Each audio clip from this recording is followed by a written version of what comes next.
I saw an article in Newsday, Trump overhaul air traffic, and I gave the assignment to Rich about overhauling air traffic. And without further ado, here's Rich Kaplan talking about why air traffic needs to be overhauled. Rich Kaplan. Thank you, Howie. Thank you, everybody. Broken, horrible, antiquated are just some of the words President Trump used to describe our nation's air traffic control system. The system is currently run by the Federal Aviation Administration, or the FAA as we know it. Trump's solution is to transfer some of the FAA's responsibilities to a private nonprofit organization. This would take nearly 2/3 of the workforce, including thousands of technicians and over 13,000 air traffic controllers, off the government payroll.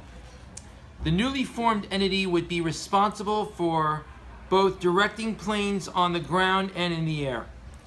Trump's plan isn't complete privatization, but rather more like a private-public-private partnership of the FAA would continue to oversee the air traffic control system. Now, this idea isn't new. Talk of privatizing the management of our nation's skies dates back over 3 decades to the 1980s, when President Ronald Reagan commissioned a privatization study identifying air traffic control as ripe for outsourcing. The idea failed miserably to generate interest then, but the Trump administration is hoping for a different outcome this time. Talk of privatization has raised several questions. Why privatize it all is the first one. Will it make flying safer? How will the airports across the country be affected? And there are actually good arguments to make for both for and against privatization. On a whole, reforming how air traffic control services are delivered is worthwhile, but not without costs. These costs are important to understand and address. One of Trump's stated arguments for his plan is that it will make flying safer, but this is fairly thin in meaning.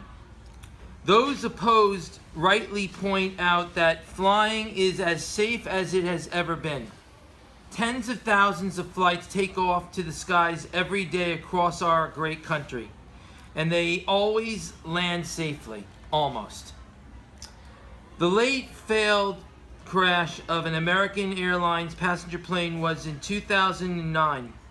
Since then, our country's record has been spotless.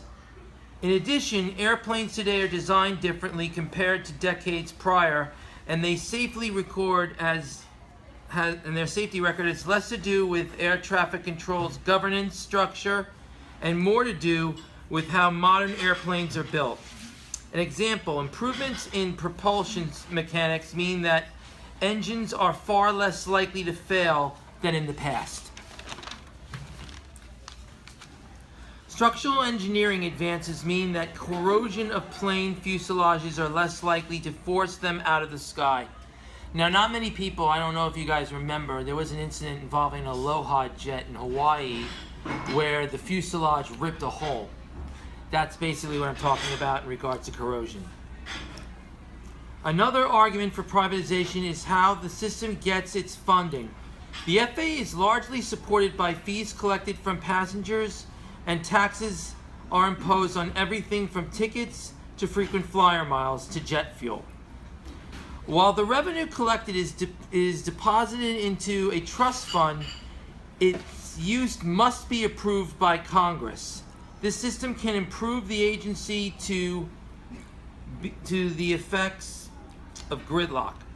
An example of this is the partial government shutdown of 2013. In the fall of that year, thousands of FAA workers, including some of its safety-sensitive positions, were furloughed, affecting the agency's ability to complete its mission.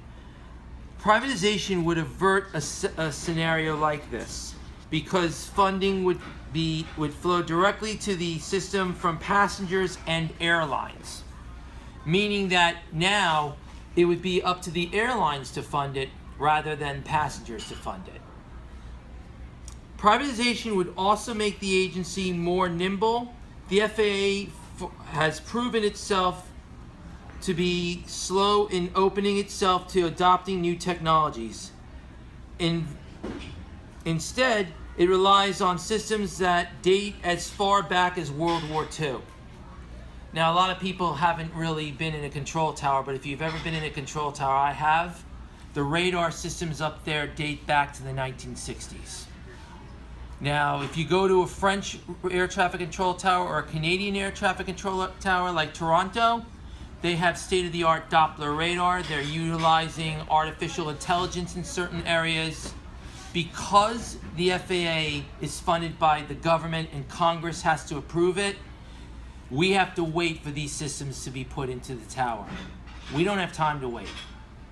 The next big crash could happen at any time. And I don't want to scare anybody, but I'm going to be straight on honest with you. I've been doing this for 30 years. I've been obsessed with aviation. I have never seen a system so vulnerable to problems as ours. But on the other side of the coin, in the next segment next week, I'm going to take you through the cons of privatization, why I'm against it, and most importantly, how it can impact airports like Republic Airport in Farmingdale, MacArthur Airport in Islip, and JFK. It is extremely important because you guys live right on the course lines of Long Beach, Island Park, Oceanside. You guys deal with the airplanes all the time. I envy you for that because frankly I would love to have that in my backyard. But it's vital that we as residents and we as flyers, you have a right to petition the government to get these funds approved.